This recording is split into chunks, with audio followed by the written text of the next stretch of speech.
Cara, assim, ó, honestamente falando, tem várias alternativas para a nossa realidade nos próximos anos dentro do conceito mundo financeiro. Tá? Eu entendo que sim, eu entendo que as criptomoedas vieram para ficar. Tá? Elas definitivamente são uma solução muito mais elegante e muito mais atraente do que o dinheiro físico, do que o dólar, do que, vamos lá, o euro, ou do que até mesmo o real. Tá? Primeiro porque não tem a capacidade de ser inflacionados, como o dólar e o real têm. Se a gente pensar, por exemplo, que hoje, tá, em torno de 40% dos dólares que estão circulando no mundo foram criados por uma máquina há menos de 4 meses. Ou seja, nos últimos 4 meses, eles criaram mais de 40% dos dólares que estão circulando no mundo hoje. O que isso significa? Significa que o dólar, nos últimos 4 meses, perdeu no mínimo 40% do seu valor. Nossa. No mínimo. A inflação. É isso que significa. No momento que você tem, vamos lá, $1 milhão circulando e tu passa a ter 1.400.000 da noite para o dia, sem que tu tenha um crescimento de economia que justificasse esses 400 mil a mais, tu tem algum erro aí. Esse dólar começa a valer menos para comprar os mesmos produtos. Isso não acontece com as criptomoedas porque elas têm um limite de quanto que elas podem ser produzidas e cada mês que passa se produz menos Bitcoin no mundo. Tá? Porque se torna cada vez mais difícil e tem um limite máximo de quantas criptos podem ser criadas. Então, isso diminui a possibilidade das criptos serem inflacionadas. E por isso que muitos têm mencionado que talvez as criptos sejam uma reserva de valor no prazo mais longo, muito melhor do que as moedas fiat, o dinheiro em si. Mas tem uma visão interessante que a gente tem que dar uma lida, e tem um livro que dá para ser lido sobre isso. Eu estou tentando me lembrar o nome do autor. Mas o cara, na verdade, o sujeito é um sócio-antropologista que faz estudo de sociedade, da forma como os seres humanos existem, e, ao mesmo tempo, ele defende a ideia de uma sociedade custo zero. O que é uma sociedade custo zero? Uma sociedade custo zero é a seguinte: à medida que nós vamos ter um desenvolvimento tecnológico cada vez maior, à medida que nós vamos ter a automatização dos meios de produção numa escala e numa amplitude tão intensa que simplesmente, por exemplo, para produzir um Ledger, que é esse aplicativo aqui, você não vai ter mais um custo de produção de $30.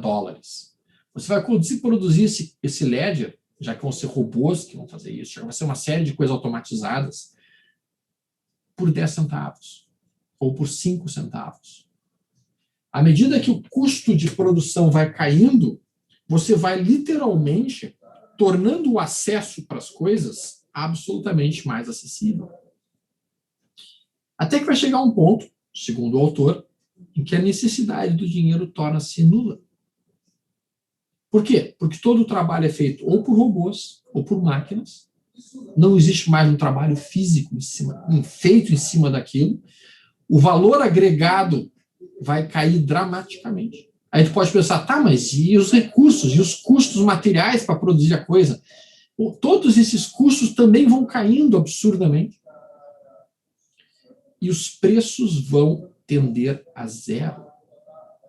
E aí você vai chegar numa sociedade que o dinheiro se torna desnecessário. Caramba.